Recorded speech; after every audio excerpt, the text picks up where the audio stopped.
بسم اللہ الرحمن الرحیم۔ ہم وفاق المدارس کے اکابرین علماء اکرام سے، تمام بزرگان سے مطالبہ کرتے ہیں کہ وہ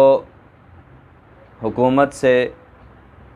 گورنمنٹ اداروں سے بات کر کے مدارس کے متعلق جو اسلام کے قلعے ہیں کہ ان کو کھولا جائے، کیونکہ ان کے ذریعے سے اللہ کی رحمتیں اترتی ہیں، یہ اسلام کے قلعے ہیں، ان کے ذریعے سے دین پھیلتا ہے۔ جب قرآن اللہ کا پڑھا جائے گا، جب رسول اللہ صلی اللہ علیہ وآلہ وسلم کی حدیثیں پڑھی جائیں گی، حضور کا نام لیا جائے گا، حضور کا ذکر کیا جائے گا، تو انشاءاللہ ہمارے ملک اور وطن پر اللہ کی کروڑوں رحمتیں نازل ہوں گی۔ اس لیے ہمارے اکابرین علماء ضرور ان سے بات چیت اور گفتگو کا آغاز کریں، تاکہ شوال کے مہینے کے اندر ہی مدارس کھلنے چاہیے اور پڑھائی شروع ہونی چاہیے،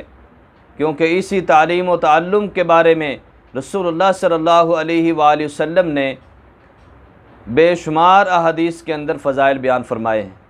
جب چھوٹے چھوٹے بچے اللہ کا قرآن پڑھیں گے اور دعائیں مانگیں گے، انشاءاللہ ہمارا وطن ہر قسم کی وباؤں سے، ہر قسم کے خطرات سے، ہر قسم کے دشمنوں سے اور ہر قسم کے شریروں کے شر سے حفاظت ہوگی، اور علماء اکرام اور حفاظ اور چھوٹے چھوٹے بچے، طلبہ، یہ سارے مل کر اپنے ملک اور وطن کے لیے انشاءاللہ خدمات کے لیے، دینی خدمات کے لیے بھی اور اپنے ملک کی خدمات کے لیے بھی ہر وقت تیار ہیں اور کوشاں ہیں۔ اللہ پاک ہم سب کو دین کی خدمت کے لیے قبول فرمائے۔